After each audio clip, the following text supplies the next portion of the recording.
Hello everyone, welcome to my channel at Anita's Communication Tutorial.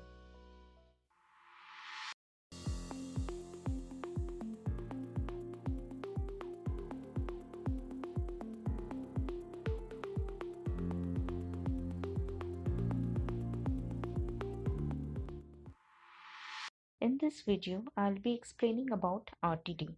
What is this RTD? RTD is Resistance Temperature Detector. In our previous videos, we have discussed about temperature sensors. What is this temperature? Temperature is a physical parameter which is needed to be measured in different areas like in process industries or in laboratories. So here we will study about RTD as a temperature sensor. Coming to the next is the application of RTD. So RTD is used in various areas like in automotive industry they are used as engine oil temperature sensors. In communication they are used as temperature sensors and amplifiers. In consumer electronics they are used to control small appliances and are also used in fire detectors.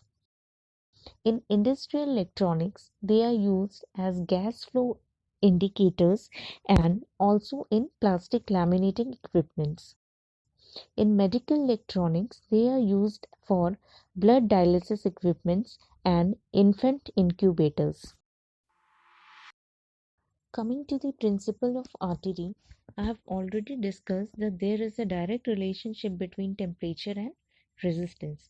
So, by measuring the resistance, we can find the value of temperature. Here the equation shows the variation of resistance with temperature. Here R0 is the resistance at temperature 0 Kelvin and alpha 1, alpha 2 and so on are the constants. Moving on to the construction part, RTD is a contact type of sensor. I have already discussed in our previous videos about contact sensors. In contact sensors, there is a direct contact with the physical object to be measured. So, the main part of this RTD is the sensing element, which will be in direct contact with the object. And mainly, this is made up of platinum. There are other metals also which can be used, but mostly we prefer platinum. We will discuss it in later slides why it is most preferred.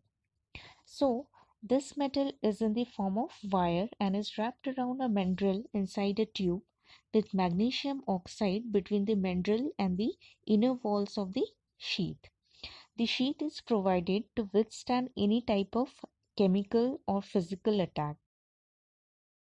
And the magnesium oxide powder, also called magnesia, is used to provide electrical resistance and protection to the RTD wires.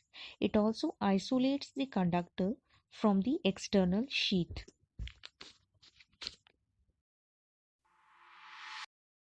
Material which can be used in RTD. Apart from platinum, there are other metals like nickel, copper, tungsten, and balco, but they are rarely used. Before discussing why platinum is mostly preferred, let us see the criteria for selecting a sensing material. So there are various criteria which can be used for selecting a sensing material. Firstly, the change in resistance of the material per unit change in temperature should be as high as possible because this gives a better response and sensitivity. Secondly, it should have high resistivity so that less material is required for construction. Thirdly, the resistance should have stable relationship with temperature.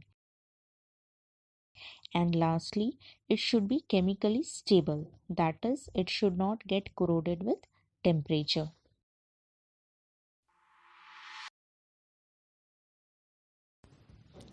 Platinum is widely used in RTD because of its linearity, repeatability, and stability.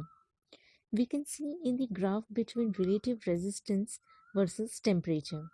Compared to nickel and copper, we can see platinum has a linear curve.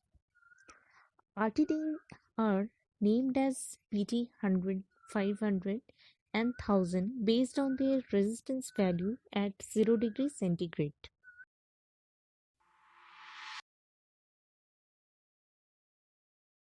Based on construction are types wire wound RTDs and thin film RTDs. In wire wound RTDs, wire is wrapped around a ceramic cylinder and is covered with a glass or wires coiled inside a ceramic powder. And in thin film, generally consists of ceramic substrate with a thin conductive metal layer.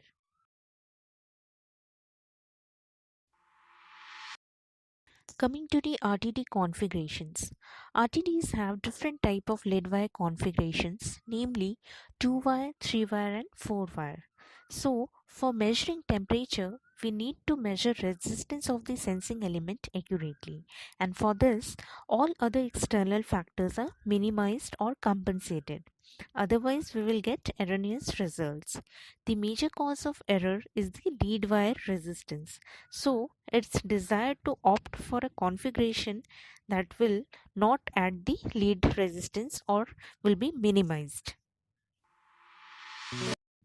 Coming to the first configuration, that is 2 wire configuration. 2 wire RTDs are mostly used with short wires or where accuracy is not needed. It is the least accurate of the three types because there is no way of eliminating the lead wire resistance from the measurement. In 2 wire RTD, there comes error because in the wire resistance get added to the RTD's main resistance, which results in error in temperature calculation. Coming to the next, that is 3 wire configuration. This is the most common configuration used in industrial applications where the 3 wires provides method of removing average lead wire resistance from the sensor measurement.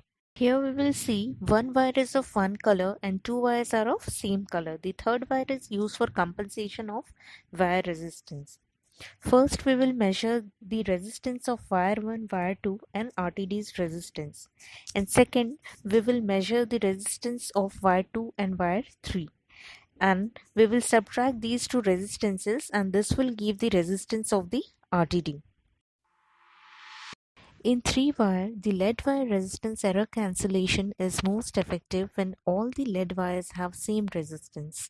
But in 4 wire, lead wire resistance cancels even if wires are of different lengths and compositions. Last is a comparison chart between RTD and different temperature sensors like thermocouple and thermistor. RTDs are superior to thermocouple and thermistor because their readings are more accurate and repeatable, or we can say are more stable. But thermocouples are better than RTDs when it comes to cost, speed, and range of temperature that can be measured. Thermistor detects only a small change in temperature.